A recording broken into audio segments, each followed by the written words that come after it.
Fredericton-South and leader of his party. Thank you, Mr. Speaker. Yes, a pleasure to rise in response to the Minister's statement on the International Decade for the People of African Descent in New Brunswick. The International Decade for People of African Descent, of course, began in 2015, and it ends next year.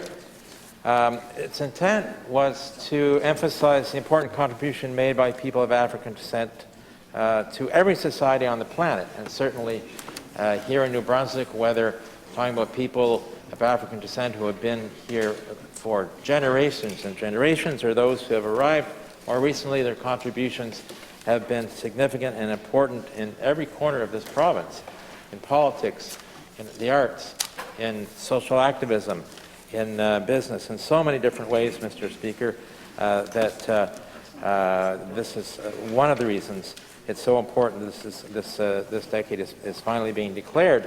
The other purpose of the decade was to promote concrete measures to stop discrimination and promote the full inclusion in our societies of people of African descent. So in that vein, Mr. Speaker, that's the action part.